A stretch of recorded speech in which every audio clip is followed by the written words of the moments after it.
நேயர்களுக்கு வணக்கம். தலித் அரசியல். இந்த தலித் அரசியலை பொறுத்தவரைக்கும் எடுத்துக்கிட்டீங்கன்னா, சினிமால போனாலும் பிரச்சனை, அரசியல்லையும் பிரச்சனை. அப்ப யாருப்பா இந்த தலித்துகளுக்காக பேசுவா? அப்படின்னு ஆதிகாலம் முதற்கொண்டு இதுவரைக்கும் பல தலைவர்கள் பேசியிருக்கிறாங்க. தலித்துக்கு எதிராக அநீதிகள் இழைக்கப்படுகுது இந்நாள் வரைக்கும் அப்படின்றது தான் நிதர்சனமான உண்மையா இருக்கு. ஆனா பல தலைவர்கள் இந்த தலித் சமுதாயத்துக்காக பல பேர் தோன்றியிருக்கிறாங்க, பல பேர் போராடி இருக்கிறாங்க, பல பேர் இதற்காக உயிர் தியாகமும் பண்ணியிருக்கிறாங்க அப்படின்றது தான் ஒரு யதார்த்தமான உண்மையா இருக்கு. ஆனா இப்பவும் தலித் அரசியல் யாருன்னா பேசுனாங்கன்னா அவங்களுக்கு எதிராக நின்று சுழட்டி சுழட்டி அடிக்கிற ஒரு கும்பல் இருக்க தான் செய்யுது அப்படின்றதுல எந்தவித மாற்று கருத்தும் இல்லை. திருவிக நகர் தொகுதியில ஆம்ஸ்ட்ராங் மனைவி பொற்கொடி ஆம்ஸ்ட்ராங் அவர்கள் என்ன பண்றாங்க, வேட்பாளரா களம் காண்கிறாங்க. என்டிஏ கூட்டணி சார்பா, அதாவது அதிமுக சின்னத்துல அவங்க திருவிக நகர் தொகுதியில நிக்கிறாங்க. ஆல்மோஸ்ட் நம்ம எடுத்துக்கிட்டா என்டிஏ கூட்டணி அப்படின்னு தான் நம்ம எடுத்துக்கணும். ஏன்னா அவங்க தமிழ் மாநில பகுஜன் சமாஜ் கட்சி அப்படின்ற ஒரு கட்சியை நடத்திட்டு இருக்கிறாங்க. அவங்க தேர்தல் அரசியலுக்கு வராங்க. தேர்தலில் வந்து நின்று தன்னுடைய கணவருக்கு இழைக்கப்பட்ட அநீதியை நான் அதிகாரத்துக்கு வந்தா எனக்கு இன்னும் அதை மேம்படுத்த, அந்த நீதிக்காக போராடுகிற அந்த மேம்பாடுகள் இன்னும் அதிகமாகும் அப்படின்ற ஒரே காரணத்துக்காக அவங்க என்ன பண்றாங்க, தேர்தல் அரசியலுக்கு வராங்க. ஸோ இப்படியா அவங்க தேர்தலுக்கு வரும் பொழுது ஆளா இயக்குனர் ப. ரஞ்சித் அவர்கள் என்ன பண்றாரு, குரல் கொடுக்கிறாரு. அன்னி பொற்கொடி அவர்களுக்கு என்னுடைய மனமார்ந்த வாழ்த்துக்கள் அப்படின்னு சொல்றாரு. இதை வந்து ரொம்பவே பல பேர் என்ன பண்றாங்க, எதிர்பார்க்கிறாங்க. அதாவது சனாதனத்துக்கு பாசிசத்துக்கு எதிராக இருக்கிறாங்க. ஏன்னா நீங்க பாஜக எடுத்துட்டீங்கன்னா தலித்துகளை எந்த அளவுக்கு அடுக்குறாங்க ஒடுக்குறாங்க அப்படின்னு பல விமர்சனங்கள் இங்க முன்வைக்கப்படுது. ஸோ ஏன்னா இப்ப திருமாவளவன் அவர்கள் கூட பார்த்தீங்கன்னா இந்த சனாதனமும் பாசிசமும் எதிர்க்கணும், ஏன்னா இவங்க ஆதிக்க சக்தியா இருக்கிறாங்க அப்படின்ற ஒரு கோட்பாடுல அவரும் இருக்கிறாரு. பல தலித் தலைவர்களும் என்ன பண்றாங்க இருக்கிறாங்க. இதுல பாஜக கூட சமரசம் செய்யக்கூடிய சில தலித் தலைவர்களும் இருக்கிறாங்க அப்படின்றதுல எந்தவித மாற்று கருத்தும் இல்லை. திருமாவளவன் மட்டும் தனித்து என்ன பண்றாரு, பாஜகவை எதிர்த்து என்ன பண்றாரு, போராடுறாரு.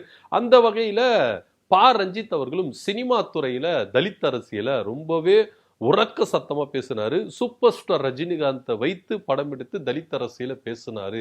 அந்த ரேஞ்சுக்கு வந்து ப. ரஞ்சித் போயிட்டாரு அப்படின்றதுல எந்தவித மாற்று கருத்து இல்லை.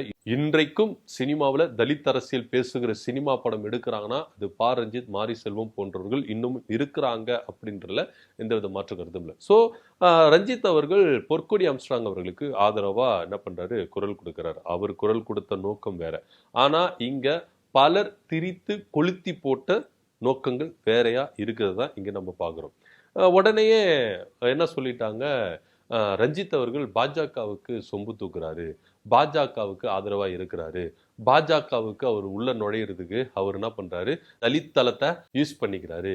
ஸோ இவரும் என்ன பண்றாரு, பாஜகவுக்கு விலை போயிட்டாரு இப்படின்னு பலரும் என்ன பண்றாங்க, ரஞ்சித் மேல அவர்கள் மேல குற்றத்தை சுமத்துறாங்க. உண்மையிலேயே அவர் சொன்னதற்கான நோக்கம் என்ன, அவர் ஏன் அப்படி சொல்லணும், ஏன் பொற்கொடி ஆம்ஸ்ட்ராங்காக அவரு இந்த அளவுக்கு இறங்கி வரணும் அப்படின்னா, நீங்க வடசென்னை எடுத்துட்டீங்கன்னா தலித் சமுதாயத்துக்கு பல தலைவர்கள் எழும்பி என்ன பண்ணியிருக்காங்க, குரல் கொடுத்திருக்காங்க, உண்மையுமா உத்தமமா.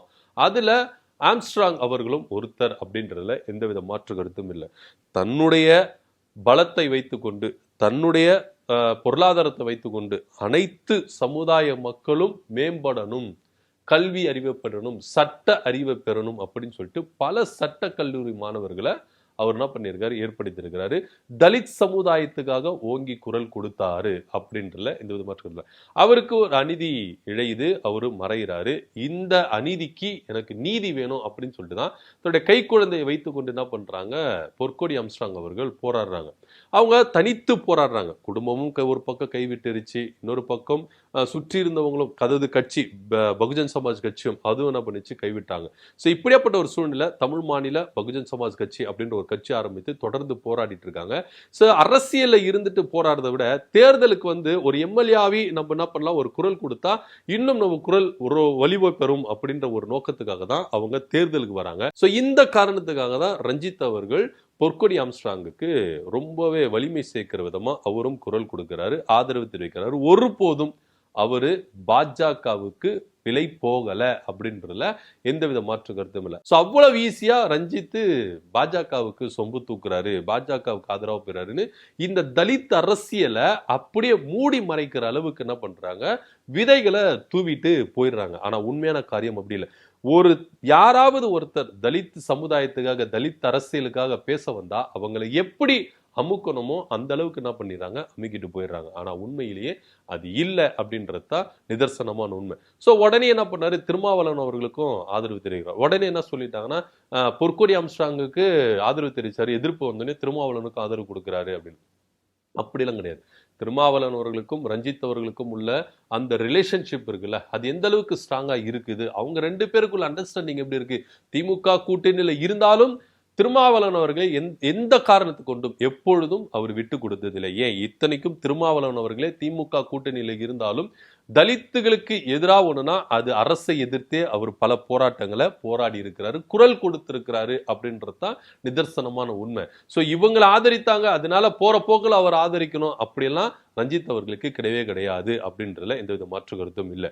சோ இப்படியா இருக்கும் பொழுது திருமாவளவன் மேலேயும் ஒரு குற்றச்சாட்டு முன்வைக்கிறாங்க. ஏன் அப்படின்னா, ஏன் காட்டுமன்னார் கோவிலை காங்கிரஸுக்கு விட்டு தரணும் அப்படின்னு ஒரு கேள்வி முன்வைக்கிறாங்க. முதல்ல காட்டுமன்னார் கோயில்ல திருமாவளவன் அவர்கள் தான் நிக்கிற மாதிரி ஒரு சூழ்நிலை வந்தது. உடனே எல்லாரும் என்ன பேசுனாங்கன்னா, திருமாவளவனுக்கு பதவி மோகம் வந்துருச்சு, பதவி போதை வந்துருச்சு, அவர் நாடாளுமன்ற உறுப்பினராக இருக்கிறாரு, இப்போ சட்டமன்றத்துக்குள்ள என்ன பண்றாரு, இங்கேயும் இருக்கணும் அப்படின்னு சொல்லிட்டு என்ன பண்றாங்க, நிறைய பேர் தவறான கருத்துக்களை சொன்னாங்க. அது கிடையாது. திருமாவளவனை பொறுத்த வரைக்கும் ஏன் தமிழ்நாட்டு அரசியலுக்கு வந்தாரு அப்படின்னு பாத்தீங்கன்னா, தமிழ்நாட்டு அரசியல தலித் அரசியல ஓங்கி குரல் கொடுக்கணும். நாடாளுமன்றத்துல ஆல்ரெடி பாத்தீங்கன்னா ஓங்கி குரல் கொடுத்துட்டு இருக்கிறாரு. சோ சட்டமன்றத்திலையும் ஓங்கி குரல் கொடுக்கணும் அப்படின்ற ஒரு நோக்கத்துக்காக தான் இந்த மாநில அரசியலையும் நம்முடைய கவனம் இருக்கணும், நம்முடைய பிரசன்ஸ் இருக்கணும் அப்படின்ற ஒரு காரணத்துக்காக தான் திருமாவளவன் அவர்கள் காட்டுமன்னார் கோயில்ல நிக்க வேண்டிய ஒரு சூழ்நிலை இருந்தது. ஆனா பல விமர்சனங்கள் அவரை தவறா சித்தரிக்கிறதுனால அவர் என்ன பண்றாரு, தன்னுடைய தொகுதியை, காட்டுமன்னார் கோயில் தொகுதியை என்ன பண்றாரு, காங்கிரஸுக்கு விட்டு கொடுக்கிறாரு. காங்கிரஸ்ல ஒரு தலித் தலைவருடைய மகனை தான் என்ன பண்றாரு, சூஸ் பண்றாரு. அங்கேயும் தலித் அரசியல ஒருபோதும் சமரசம் இல்லாம விட்டு கொடுக்க கூடாது அப்படின்ற ஒரு நோக்கத்துக்காக அங்க என்ன பண்றாரு, கொடுக்குறாரு. எல்லாரும் கேட்கல, ஏன் இப்போ விடுதலை சிறுத்தைகளை தலித் சமுதாயத்தை சேர்ந்தவங்க யாருமே இல்லையா, தலித்துல வலிமை உள்ளவர்கள் யாருமே இல்லையா அப்படின்னு எல்லாரும் கேள்வி கேட்கலாம். அது கிடையாது. தலித் சமுதாயத்துக்காக ஓங்கி குரல் கொடுத்த ஒரு தலைவருடைய சமுதாயத்துல பரம்பரையில ஒருத்தரை அங்கீகரிக்கணும், ஹானர் பண்ணணும் அப்படின்ற ஒரே காரணத்துக்காக தான். அவர் மாற்று கட்சியா இருந்தாலும் பரவாயில்ல, அந்த குடும்பத்துக்கு நன்றி கடன் பட்டவனா அப்படின்ற ஒரே காரணத்துக்காக என்ன பண்றாரு, திருமாவளவன் அவர்கள் அந்த வேட்பாளரை, காங்கிரஸ்ல பயணித்தாலும் அந்த வேட்பாளரை அங்க சூஸ் பண்றாரு. சோ இப்படியா இருக்கும் பொழுதுதான் தலித்துகளுக்காக ஓங்கி குரல் கொடுக்கும் பொழுது, தலித்துகளுக்காக நான் நிக்கிறேன்பா அப்படின்னு சொல்லிட்டு வரிஞ்சு கட்டிட்டு வந்தா அவங்க மேல காரிய பூசுற விதமா, அந்த விஷயமே அப்படியே மூடி மறைக்கிற விதமா பல விஷயங்களை என்ன பண்றாங்க, ஒரு சில ஆதிக்க சமுதாயம் இந்த மாதிரியான காரியங்களை எடுக்கிறாங்க, கையில் எடுக்கிறாங்க அப்படின்னு சொல்றாங்க. சோ இப்படியா இருக்கும் பொழுது தலித்துகளுக்காக ஓங்கி குரல், எவ்வளவு விமர்சனங்கள் வந்தாலும், எவ்வளவு நீங்க எங்க மேல பாத்தீங்கன்னா பல விமர்சனங்களை நீங்க எங்க மேல வீசினாலும் சரி, எங்க மேல நாங்க பேசுகிற அரசியல நீங்க மடைமாற்றுகிற விதமா, திசை திருப்புகிற விதமா எவ்வளவு காரியங்கள் சொன்னாலும் சரி, உண்மைதான், நாங்க தலித் அரசியலுக்காக ஓங்கி நிற்போம் அப்படின்னு சொல்லிட்டு திருமாவளவன் அவர்களும் என்ன பண்றாங்க, ஓங்கி குரல் கொடுக்குறாங்க. இந்த பக்கம் ரஞ்சித் அவர்களும் ஓங்கி குரல் கொடுக்குறாங்க.